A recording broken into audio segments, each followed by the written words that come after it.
Morning sir, I am Arpita Chauhan, national special tax officer. कहिए आपकी कैसे मदद कर सकती हूँ? हमें खुशी ऑफिसर कि आप यहाँ आई, लेकिन आपको यहाँ बुलाने के पीछे वजह है सलार। हमने सुना है कि आप सलार को पहले से जानती है। हाँ ये सच है सर, बट हम उसे जानते हुए भी नहीं जानते, क्योंकि हम जिसे जानते थे वो भूला था, एक क्रिएटर। लेकिन सलार एक डिस्ट्रॉयर है, जो कि एक रूप है दर्द का, अत्याचार का, दबी हुई आवाजों का। इसलिए हम तो क्या सर, उसे इस पूरी दुनिया में कोई नहीं जानता। माफ करना ऑफिसर, पर हमने तुम्हें यहाँ उसकी तारीफ सुनने के लिए नहीं बुलाया है। कुछ ऐसा बताओ जो हमारे काम का हो, क्योंकि जहाँ तक बात रही उसके हुए अत्याचार के बारे में, तो उसने अपने एक अत्याचार के बदले में न जाने कितने ही लोगों पे अत्याचार किया है, और ऐसे लोगों को सिस्टम में ग्रेट नहीं टर्मिनेट किया जाता है।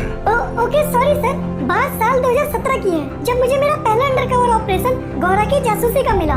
सिस्टम के पास लीड थी कि गौरा सिस्टम के खिलाफ कुछ बड़ी तैयारी कर रहा है। मुझे ऑर्डर्स थे कि मैं उनके बीच में रह के उन्हें ऑब्जर्व करूं और सिस्टम को अपडेट करूं। लेकिन इसी बीच मेरी मुलाकात भोला से हुई, क्योंकि भोला गौरा का सबसे खास आदमी बन चुका था। और पिता, तुम्हारे लिए काम है मेरे पास, जहाँ तुम्हारे कंप्यूटर जैसे दिमाग की जरूरत पड़ने वाली है। हाँ तो कहिए ना काका, क्या करना होगा मुझे? हमने सुना है कि अल्पाइन की सरकार ने वेंटेज में कुछ नए हथियार लाए हैं जो कि ऑटोमेटिक है। मैं चाहूंगा कि तुम उन सबको डिफ्यूज कर दो, ताकि वो हमारे सामने उन हथियारों का इस्तेमाल ना कर सके। ठीक है काका, ये करना इतना आसान तो नहीं, लेकिन हाँ मैं कर सकती हूँ। पर प्रॉब्लम ये है कि मैं वहाँ घुसूंगी कैसे? उसकी फिक्र तुम्हें करने की जरूरत नहीं है, भोला ने सब सोच रखा है, वो लेकर जाएगा तुम्हें वहाँ तक। भोला? हाँ, जाके बात करो उससे, वो तुम्हें सारी जानकारी दे देगा। और इस तरह मेरी पहली बार मुलाकात भोला से हुई। यकीन मानिए उस दिन मैंने पहली बार एक जिंदा लाश देखा था। सुनो, काका ने कहा कि तुम वेंटेज चलोगे मेरे साथ। ये क्या, सुनाई नहीं दिया क्या? ओ हेलो, मैं तुमसे बात कर रही हूँ, तुम वहाँ क्या देख रहे हो? वो नदी का खाई जिसे नदी खुद अपने साथ लाई, हंस के देखा तो जल जीवन कहलाई, और अगर ज्यादा हो गया तो सिर्फ सुनामी और तबाही। ये क्या बात हुई? तुमने कहीं ये सुन के बोला या फिर कुछ और बात है? इससे क्या फर्क पड़ता है, ये बताओ तुम यहाँ क्यों आई हो? अरे ऐसे कौन बात करता है? खैर गौरा काका बुला रहे हैं तुम्हें, उनसे ही चल के पूछ लो। पर सर उसकी बातें समुद्र से भी गहरी थी, यकीन मानिए उसकी हर लफ्ज उसकी कहानी कह रही थी। कहिए गौरा, क्या करना है? वेंटेज का तुझे पता है भोला, इसका नाम अर्पिता है। आधुनिक हथियारों को नष्ट करने में ये तेरी मदद करेगी। एक मिनट ऑफिसर, गवर्नमेंट ने तुम्हें उस पर नजर रखने के लिए कहा था, उनके लिए काम करने को नहीं। आई नो सर, मैंने वेंटेज में जाने से पहले ही गवर्नमेंट को अलर्ट किया था कि वहाँ सिक्योरिटी बढ़ा दिया जाए। लेकिन अब खुद ही सोचिए, जिसने अकेले पूरे कलहारे को कंट्रोल कर लिया, उसके लिए एक छोटा सा वेंटेज क्या है? ये क्या मजाक है, आज इतना कैसे पहरा लगा दिया वेंटेज में? हाँ वही तो मैं भी सोच रही थी, ये प्रोग्राम कैंसिल करे क्या? इसकी जरूरत नहीं पड़ेगी। और उसके बाद वो अपने हिसाब से वहाँ घुसा। यकीन मानिए सर, पूरे वेंटेज की सिक्योरिटी उसके हिसाब से टूटा। देखो थोड़ा ही समय होगा तुम्हारे पास, जो कर सकती हो जल्दी करो। अरे हाँ पर अभी तो आए, थोड़ा तो समय दो। समय मैं नहीं, वो देंगे तुम्हें। अगले 2 मिनट में अलार्म बजेगा, जिसके बाद उन्हें हमारे बारे में पता चल जाएगा। ओके, पर एक बात बताओ, अगर 2 मिनट में नहीं हुआ तो इस पूरे वेंटेज को ही आग लगा दूंगा। और इसके बाद तो मैं पूरी तरीके से मजबूर थी सर। वेपन्स किसी के जान से जरूरी नहीं है, इसलिए मैंने पूरे सिस्टम को डिस्ट्रॉय कर दिया। समझ सकता हूँ, पर एक बात समझ नहीं आ रहा, वेपन्स को डिस्ट्रॉय करने से उसे क्या फायदा होगा? जल्दी करो, समय खत्म होने वाला है। हाँ बस हो ही गया, हो गया। और समय भी पूरा हो गया, यहाँ से निकलो ऊपर की ओर। अरे ये क्या, कौन है वो? उन्हें रोको, इंस्पेक्टर्स पकड़ो उन्हें। यहाँ रुकने का कोई फायदा नहीं है, हमें नीचे की ओर निकलना होगा। यकीन मानिए सर, जितना मौत से खेलने का चस्का उसे है, किसी और को हो तो एक दिन में मर जाए। अरे बाप रे, तुम ये क्या कर रहे हो? इंस्पेक्टर्स फाइन, वो जो कोई भी है यहाँ से जिंदा बच के नहीं जाना चाहिए। इंस्पेक्टर्स की लाख कोशिश और गवर्नमेंट की कड़ी पहरे के बाद भी वहाँ से बच कर गया है ना?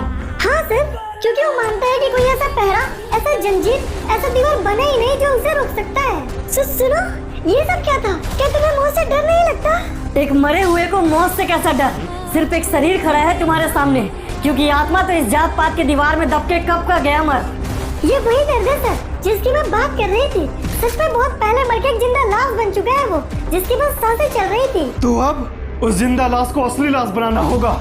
वो जो सांसें चल रही है उन्हें भी रोकना होगा। पहले ही सब कुछ छीन लिया उससे, लेकिन अब भी इनका मन नहीं भरा। यकीन मानिए अपने लाख बुराइयों के बाद भी सलार अब भी है इनसे कई बड़ा। और कलहारी की ये जंग बेवजह वो नहीं लड़ा, कहीं कोई और जात पात में ना मर जाए, कहीं कोई और सलार ना बन जाए, इसलिए वो अब भी सब कुछ छोड़ के वहाँ है खड़ा। देखो रॉकी, सलार की कहानी वैसी नहीं है जैसे हमने सोची थी। बहुत कुछ है तुम्हारे जानने को, लेकिन इस वक्त तुम्हारी जान को खतरा है। तुम जहाँ कहीं भी हो निकलो वहाँ से।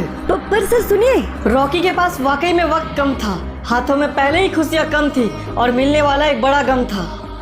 दूसरी तरफ रॉकी को मारने रणवीर भी हॉस्पिटल आ चुका था, लेकिन ध्यान देने वाली बात यह है कि रॉकी हॉस्पिटल में है, रणवीर को कैसे पता? इसका मतलब अपनों के बीच कोई गद्दार छुपा था। अबे ओए, कौन है तू? हाँ हम गार्ड हैं साहब, कहिए क्या मदद करें? इस वक्त हॉस्पिटल एकदम खाली है। खाली? इंस्पेक्टर्स, जांच करो अंदर। तब तो हमें हॉस्पिटल के लिए पैसे चाहिए होंगे, सलार भाई को बता देना। ठीक से देखो हर एक जगह। अरे ओ डॉक्टर, यहाँ एक आदमी था ना जिससे गोली लगी थी। हाँ सर था तो, पर वो थोड़ी देर पहले ही यहाँ से चला गया। बकवास मत कर डॉक्टर, सच बता। हम एकदम सच कह रहे हैं सर, वो थोड़ी देर पहले ही यहाँ से गया है। कहाँ गया है वो? ये तो हमें नहीं पता, सलार भाई लाए थे उन्हें और उनके जाते ही वो भी यहाँ से चला गया। धोखेबाजों से भरी है ये कहानी, पहचान नहीं पाओगे। सही को सही तो कह दोगे, लेकिन अंतिम में उस सही को भी गलत पाओगे। चीफ इतना क्यों डरे हुए थे? पक्का कोई और भी बात है। देखो बस थोड़ी देर और, सर एक बार आ जाए उसके बाद तुम जेल में होगे। नहीं, अगर तुम सही जवाब दोगे तो आजाद होगे। क्या मतलब सर? इन लोगों को छोड़ना ठीक नहीं होगा। वो तो वक्त बताएगा, पर फिलहाल उसका तो पता चल जाए। किसका सर? आप किसकी बात कर रहे हैं? वही जो इस शतरंजी खेल में राजा की आड़ में खुद का चाल चल रहा है। मैं कुछ समझा नहीं सर। बरमूडा गवर्नमेंट मुझे मारना चाहती है। मेरी खुद की टास्क फोर्स अब मेरे पीछे पड़ी है। कलहारी सलार का है और अब सलार को ही यहाँ ट्रैप किया जा रहा है। क्या? हाँ ऑफिसर, सलार एक सप्लायर है, लेकिन ड्रग्स का नहीं। वो तो ड्रग्स को तबाह करना चाहता है, लेकिन फिर भी कलहारी के ड्रग्स नेक्स्ट्रा, अल्फाइन, फॉरगेटरी, बरमूडा हर जगह मिलते हैं। कैसे? कैसे सर? क्योंकि कोई और भी है जिसके पास पावर है, बरमूडा से कांटेक्ट है और सलार का भरोसा भी। और वो कौन है सर? वो तो इन्हें पता होगा। हमें तो कुछ नहीं पता। हम तो बस वही करते हैं जो हमसे सलार भाई करने को कहते हैं। सरासर झूठ है ये, क्योंकि उन्होंने तो कभी ड्रग्स सप्लाई का ऑर्डर दिया ही नहीं है। मैंने उस दिन मेंटेनेंस डायरी पढ़ा है, जिसमें साफ साफ लिखा है कि कलहारी में पैदा किए गए ड्रग्स यही तबाह किए जा रहे हैं, ना कि सप्लाई। ऐसा कैसे हो सकता है? हमें तो सप्लाई का ऑर्डर आता है। कि क्या कहा था तुमने? सलार भाई तुम्हें ऑर्डर देते हैं? हाँ, जो सलार भाई का ऑर्डर होता है हम वही करते हैं। क्या वो खुद आकर तुम्हें ऑर्डर देते हैं? नहीं, सलार भाई नीलू भाई से कहते हैं और फिर नीलू भाई हमें आकर बताते हैं। नीलू? अच्छा ठीक है, तुम लोग जा सकते हो। ठीक है, चलो रे। और हाँ, अगर कोई मुझसे मिलना चाहे तो उसे सेंटा कैटरीना भेजना। ठीक है। ये क्या सर? आखिर आप लोगों ने जाने क्यों दिया? आपके दिमाग में चल क्या रहा है? बचपन में मेरे अंकल कहते थे कि टोकरी में रखा एक सड़ा आम पूरे टोकरी के आम को खराब कर देता है। इसी तरह नीलू भी मेरे शक के पैमाने में एकदम सही बैठा है। अब चलकर नीलू से ही पूछते हैं सेंटा में कि नीलू खुद इस बारे में क्या कहता है। पर सर सुनिए तो भाई, उस लड़के के बारे में और भी बहुत सी चीजें पता चली हैं। बोलता जा। वो साला पुलिस वाला था भाई, उसने हकीकत में बलराम को कैद किया था। बलराम का भाई नहीं, उसका नाम रोहित नहीं, वो पुलिस वाला रॉकी है। रॉकी? ये नाम पहले भी कहीं सुना है। हाँ भाई, क्योंकि ये रॉकी वही स्पेशल टास्क ऑफिसर है जिसने फॉरगेटरी में हमारे बहुत से लोगों को मारा है और अब यहाँ आपको मारने आया है। अगर ऐसा है तो पहली बार इन आंखों ने किसी इंसान को पहचानने में धोखा खाया है, पर अफसोस कि वो यहाँ मारने नहीं मरने आया है। बेचारा गलत इंसान से टकराया है। नहीं भाई, आपको फिक्र करने की जरूरत नहीं है, उसे मैं ही देख लूंगा। बलराम आ रहा है, उसके लोकेशन का भी पता चल जाएगा। हाँ, पर उसे हल्के में मत लेना, क्योंकि पहली बार अपने जैसा जुनून मैंने किसी और में देखा है। लगा जैसे एक आईना देखा है।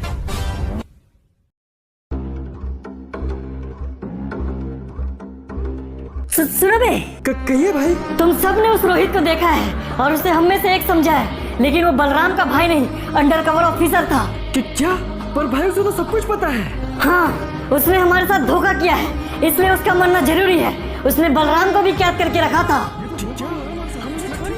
चुप हो जाओ, बलराम बड़े मुश्किल से उसे कैद से भाग के आ रहा है। एक बार वो यहाँ आ जाए, उसके बाद हमें उसका लोकेशन पता चल जाएगा, फिर हम उस पुलिस वाले को छोड़ेंगे नहीं। बलराम आ गया भाई। बलराम को आने से पहले ही क्या कहना है ये नीलू ने बताया है। ऐसे ही करके नीलू ने सलार के दिमाग में आग लगाया है। भाई बड़े मुश्किल से हम वहाँ से भागे हैं, वो तो हमें मारना ही चाहता था। मुझे तो पहले ही उस पर शक था। और क्या चाहता है वो? भाई वो कुछ बड़ी तैयारी कर रहा है हमारे खिलाफ। कलहारी के कुछ पुलिस वाले भी उससे मिले हुए हैं। तो फिर ठीक है, आज उनका काम हम खत्म करेंगे। जासूस हो या दुश्मन, एक साथ मरेंगे। जरूर भाई, उसे मरना ही होगा। इस वक्त वो सेंटा कैटरीना में है। तो फिर चलो उसकी कहानी वही खत्म करते हैं। नीलू जानता है सलार से सच्चाई छुपाने के लिए रॉकी का मरना जरूरी है, लेकिन रॉकी के लिए सच्चाई के बाहर आने का इंतजार करना मजबूरी है। सर आप जानते हैं ना, अगर नीलू यहाँ आया तो भी अकेला नहीं आएगा। हाँ, वो एक टट्टू है, कुछ और टट्टू साथ लाएगा, लेकिन डरो नहीं, सलार भाई के साथ रहता है तो ऐसा नहीं कि वो भी सलार बन जाएगा। फिर भी सर एक बार सोचिए ना, हम तो सिर्फ दो हैं, पता नहीं वो कितने होंगे। सामने देख लो, जवाब मिल जाएगा। बस ध्यान रखना खुद पे इतना कॉन्फिडेंस हो कि पहाड़ टूट जाए तो एक के सामने 100 हिल जाएगा। ठीक है सर। बाकी घबराओ नहीं, तुम्हें कुछ नहीं होगा। तुम पुलिस वाले हो यार, थोड़ा लगाओ दहाड़। जी सर। अब क्या बताएं, फटके 4 हो गई है। अगर दहाड़ लगाएंगे तो अपनी चड्डी में कुछ ऐसा कर जाएंगे कि साला किसी को मुंह ना दिखा पाएंगे। यही चुप कर बैठा है वो कमीना। पूरे इलाके की ठीक से जांच करो, साला जिंदा नहीं बचना चाहिए। वह इंसान, ऐसी भी क्या खुन्नस होनी चाहिए। खुद की मौत सामने हो तो थोड़ा तो रोना चाहिए।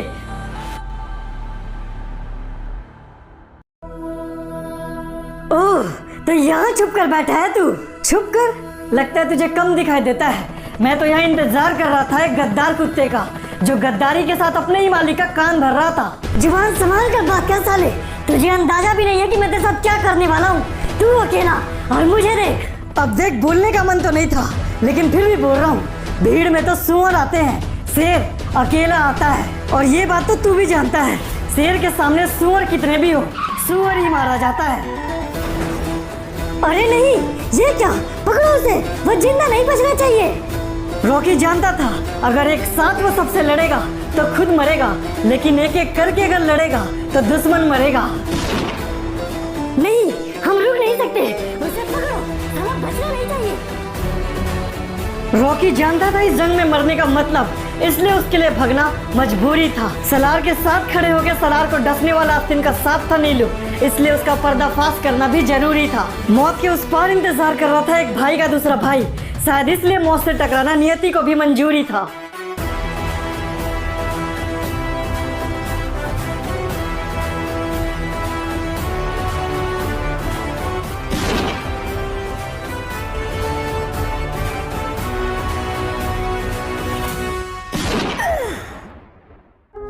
अरे नहीं, ये क्या नीलू भाई? अब क्या करें? उसे पकड़ने का तो और मौका मिल जाएगा। तुम लोग जाके गाड़ी लेकर आओ, भाई को अभी हॉस्पिटल ले जाना होगा। रॉकी का चलाया हुआ ये एक गोली रॉकी को ही भारी पड़ने वाला था, क्योंकि सलार पागल हो जाएगा ये सुनकर कि रॉकी की गोली से नीलू मरने वाला था। सर, एक बहुत अच्छी खबर है, रॉकी ने नीलू को मार दिया है। इसका मतलब अब सलार रॉकी के पीछे जरूर जाएगा, और जब ये दोनों एक दूसरे के सामने होंगे तो हमारे पास बहुत अच्छा मौका होगा उन दोनों को मारने का। बहुत खूब, अभी ऑफिसर रणवीर को अलर्ट करो और तुम दोनों एक अलग फोर्स लेकर जाओ कलहारी।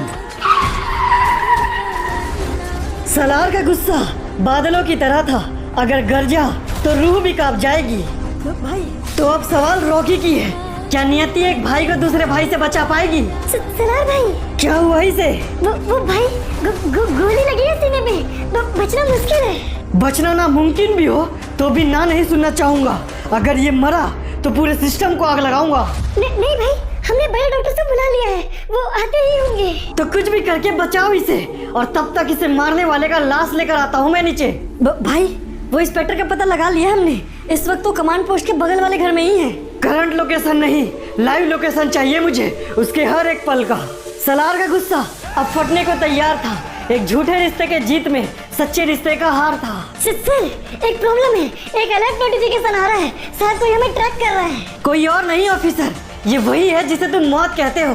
लेकिन घबराओ नहीं, अब हमारे पास इनफ सबूत है जिससे हम साबित कर सकते हैं नीलू के बारे में। पर सर, ये तो खतरनाक होगा। हमें तो ये भी नहीं पता कि सलार हमारी बात सुनेंगे भी या नहीं। पता नहीं, पर उन्हें सुनना होगा, क्योंकि उनके सुनने से ही इस कहानी का अंत होगा। इन पेपर्स को इकट्ठे करो, हमें खुद ही उनके पास जाना होगा। अगर वो खुद आए तो दिक्कत होगा। यूं तो रॉकी चाहता है सलार को रोकना, लेकिन गुस्से में सलार को सिर्फ पाता है दुश्मन को ठोकना।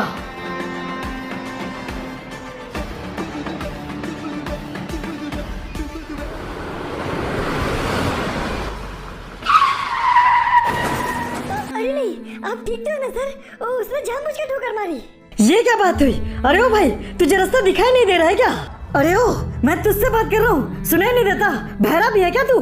सुनने की जरूरत तो तुझे थी, पर तूने गोली चला दी। भाई, देखिए, आपको जैसा लग रहा है वैसा बिल्कुल नहीं है। अब तू नहीं बताएगा मुझे क्या गलत और क्या सही है। ये मेरा कलहारी है, और तुम जैसे हथियारों की यहाँ कोई जगह नहीं है। एक बार बस मेरी बात सुन लीजिए भाई, उसके बाद आपको जो सही लगे आप मेरे साथ कर सकते हो। मुझ पर बंदूक लगाकर तू मुझे बात सुना रहा है? एक बार में सोच ले, तू करना क्या चाह रहा है? सर, यही सही मौका है सर, अगर आप कहें तो अभी इन्हें मार गिराते हैं ना, इंतजार करो, एक भाई को भाई कैसे मारता है, हम बस ये देखना चाहते हैं। देखिए भाई, मैं साबित कर सकता हूँ कि नीलू ने हमेशा आपके साथ गद्दारी की है। गद्दारी? गद्दारी किसी रिश्ते से बड़ी नहीं होती है, और रिश्ते भरोसे पे खड़ी होती है। देखो बेटा, कोई भी दुश्मनी रिश्तों से बड़ी नहीं होती है, क्योंकि रिश्ते भरोसे पे खड़ी होती है। कि क्या कहा भाई आपने? ये आपसे आपके माँ ने कहा था ना? तो तुझे इसके बारे में कैसे पता? उसे ये पता है क्योंकि उससे तुम्हारा पुराना रिश्ता है सलार। और पिता तुम तो मर चुकी थी ना? मेरा मरना मेरी मजबूरी थी सलार। मैं एक अंडरकवर ऑफिसर हूँ, लेकिन इस वक्त मुझे तुम्हें बताने जा रही हूँ, वो जानना तुम्हारे लिए बहुत जरूरी है। आखिर ये अर्पिता क्या कर रही है यहाँ? कहीं से भी तो रॉकी और सलार का पता नहीं। इस जिंदगी में एक और धोखा, इन पुलिस वालों की जात ही बेकार होती है। नहीं सलार, उसे मत मारना, वो भाई है तुम्हारा। क्या बोला तूने? सलार, वो भाई है तुम्हारा। भाई? हाँ सलार, वो कभी मरा नहीं था। एसपी ने सिर्फ उसे एक बेहतर जीवन दिया। अब सच्चाई सलार के सामने है। भोला उसके नाम में है, जिसके लिए सारी दुनिया से लड़ लिया उसने। अब मर रहा वो उसके सामने है।